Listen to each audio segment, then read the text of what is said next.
దేవునికే సంబంధించింది. ఇది కాబట్టి మనం ఇక్కడ చూడొచ్చు. ఏంటంటే భూమి దాని సంపూర్ణతయు, లోకము దాని నివాసులు యెహోవావే. ఈ ఇక్కడ మనం చూస్తే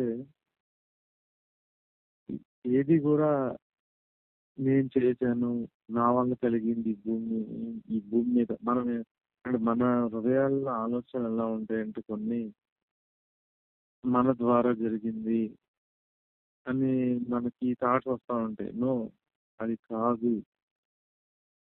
మనం జస్ట్ ఇక్కడ సమస్తం ఆయనకి చెందినవి.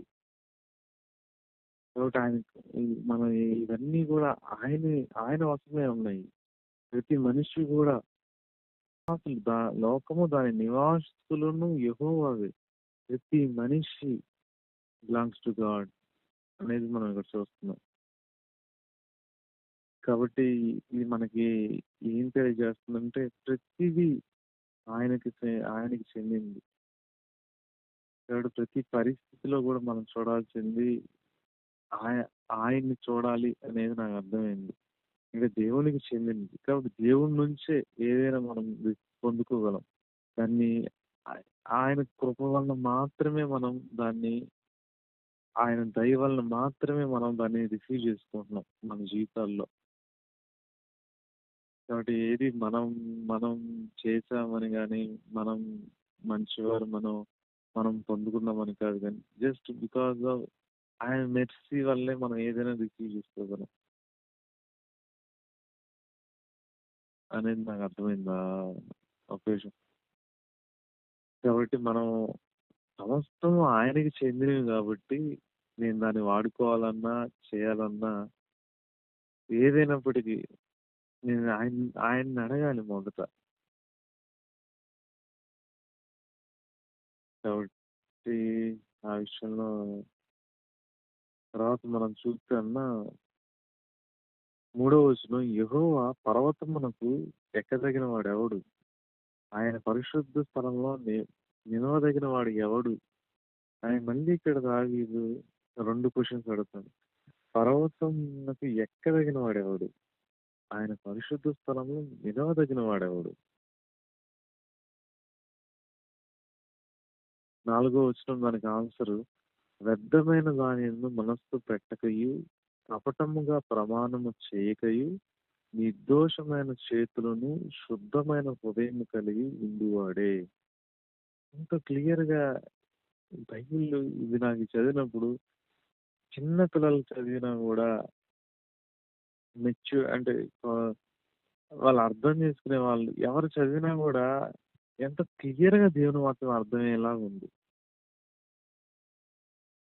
ఈ మాటలు మనం చూడొచ్చు. వ్యర్థమైన దాని యందు మనస్సు పెట్టకయు, కపటముగా ప్రమాణం చేయకయు, నిర్దోషమైన చేతులు శుద్ధమైన హృదయం కలిగి ఉండువాడే. ఆయన యొక్క పరిశుద్ధ స్థలంలో నిలవదగిన వాడు, ఆయన పర్వతంకి ఎక్కదగిన వాడు. ఈ ఇది అర్హత అనేది మనకి ఇక్కడ అర్థం అవుతుంది. కాబట్టి దీనికోసం మనం ప్రయాసపడాలి. మనం దేనికోసం ప్రయాసపడాలంటే మనల్ని మనం పరీక్షించుకుంటూ, మనల్ని మనం తీర్పు తీర్చుకుంటూ, మనల్ని ఎక్కడైనా వ్యర్థమైనది మన మనసులో ఉంటే దాన్ని మనం విడిచిపెట్టేవారిగా, ఒకవేళ కపటముగా మనం ప్రమాణం చేసి ఉంటే మనం రిపెంట్ అయ్యి తిరిగి మారుమనసు పొంది ఆయన వైపు తిరిగి మళ్ళీ మన జీవితాలు నిర్దోషమైన చేతులు,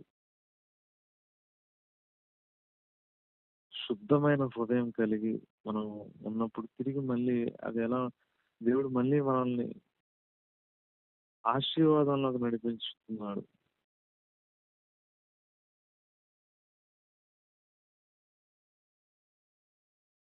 తర్వాత ఇక్కడ మనం చూస్తే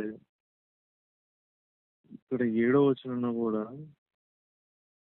గుమ్మములారా మీ తలలు పైకెత్తుకునుడి, మహిమ గల రాజు ప్రవేశించినట్లు పురాతనమైన తలుపులారా మిమ్మును లేవనెత్తుకునుడి. ఇక్కడ ఇది దేవుడు నాతో మాట్లాడింది. గుమ్మములారా మీ తలలు పైకెత్తుకొనుడి, మహిమగల రాజు ప్రవేశించినట్లు పురాతనమైన తలుపులారా మిమ్మల్ని లేవనెత్తుకొనుడి. అంటే ఇక్కడ దేవుడు ఆయన నివ ఆయన నివసించాలనుకున్నప్పుడు మనం ఎలా మనలో నివసించాలనుకుంటున్నాడు దేవుడు మన హృదయం. కాబట్టి పురాతనమైన తలుపులారా మిమ్మల్ని లేవనెత్తుకొనుడి, రాజు ప్రవేశించినట్లు అని ఉంది. ఈ మహిమ గల ఈ రాజు ఎవడు? బలాసౌజన్యం గల యెహోవా, యుద్ధశూరుడైన యెహోవా అని మనం చూస్తున్నాం. సేమ్ మళ్ళీ 9, 10 వచనాల్లో సేమ్ 7, 8 వచనాలు రిపీట్ గా మనం చూస్తున్నాం ఇక్కడ 2 సార్లు. గుమ్మములారా మీ తలలు పైకెత్తుకొనుడి, పురాతనమైన తలుపులారా మహిమగల రాజు ప్రవేశించినట్లు మిమ్మల్ని లేవనెత్తుకొనుడి. మహిమగల ఈ రాజు ఎవడు? సైన్యములకు అధిపతి అది యెహోవాయే, ఆయనే ఈ మహిమగల రాజు. కాబట్టి దేవుడు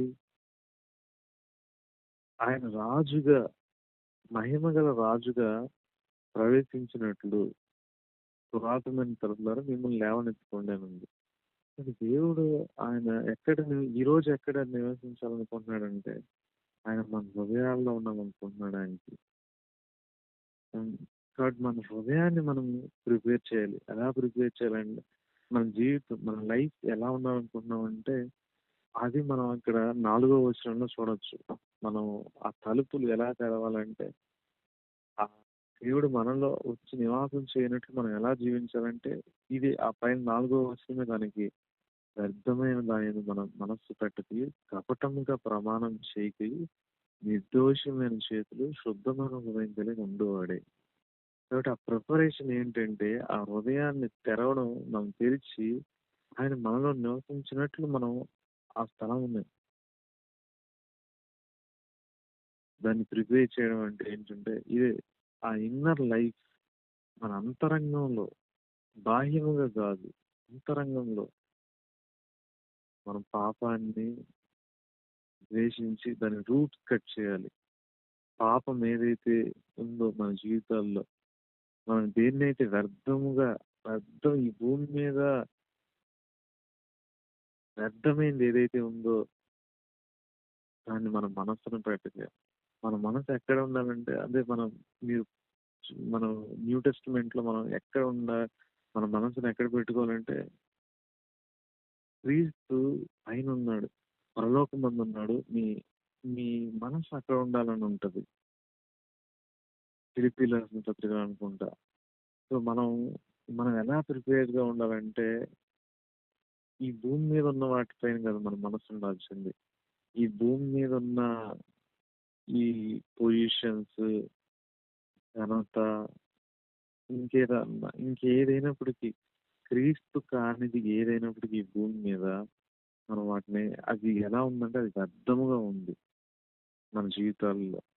మనం ఒకవేళ దాని మీద మనసు పెట్టుకొని మనం ఇంకనూ దాన్నే 2 మనసులు మనం ఒకవేళ స్త్రీకి మనం దాసులుగా ఉండలేం. స్త్రీని ప్రేమిస్తూ నేను దేవుని ప్రేమిస్తున్నాను అనడం అది మోసకరం. అది వ్యర్థమైంది అది. సో దేవుడు అదే అంటున్నాడు. దాన్ని నీ మనసు నుంచి తీసేయ్ అంటున్నాడు. ఎందుకు తీసేయాలంటే మహిమ గల రాజు నాలో నివసించాలనుకుంటున్నాడు. ఆ తలుపులు తెరవాలని ఉంది. అది బ్రాడ్ వేగా ఉండాలి. అది ఇరుగ్గా కాదు నా హృదయం ఉండాల్సింది. ఆ మహిమ గల రాజు వచ్చేటప్పుడు ఎలా సిద్ధపడి ఉంటది ఒక దేశం, ఎక్కడైనా మనం చూస్తే ఏ రాజు వస్తున్నాడులే అని ఎవరికి వాళ్ళు అలా ఉండరు. ఆ ఊరంతా ఎంత అలర్ట్ గా ఉంటదంటే ఆ ప్రదేశం అంతా కంప్లీట్ గా అలర్ట్ అయిపోతారు పీపుల్ అంతా. ఎంతో ఆర్భాటం ఉంటది అక్కడ ఆ రాజు వస్తున్నప్పుడు. ఈరోజు మన హృదయంలో వస్తున్నప్పుడు మన శరీరం ఎంత ఆర్భాటంగా ఉండాలి, ఎంత అలర్ట్ గా ఉండాలి. ఎప్పుడు మనం అది అది అట్టి జీవితాన్ని మనం కలిగి ఉండాలి. ఎందుకంటే ఈ భూమి ఆకాశాలను చేసిన దేవుడు ఈరోజు సమస్తాన్ని చేసిన దేవుడు ఎక్కడ ఉండాలనుకుంటున్నాడంటే మనిషి యొక్క హృదయాన్ని కోరుకుంటున్నాడు ఆయన. ఆ హృదయంలో నివసించాలనుకుంటున్నాడు త్రూ స్పిరిట్, పరిశుద్ధాత్మ ద్వారా. సో మనం ఆయన కొరకు ప్రిపేర్ చేయాల్సిన ఇదేంటంటే అది ఆ 4వ వచనంలో ఎంతో క్లియర్‌గా ఉంది. ఆ లైఫ్ వ్యర్థమైన దాన్ని మనస్సు పెట్టక, కపటముగా ప్రమాణం చేయక, నిర్దోషమైన చేతులు, శుద్ధమైన హృదయం కలిగిందువాడే. కాబట్టి అది ప్లేస్ మనం ఆయన మనలో నివసించడానికి.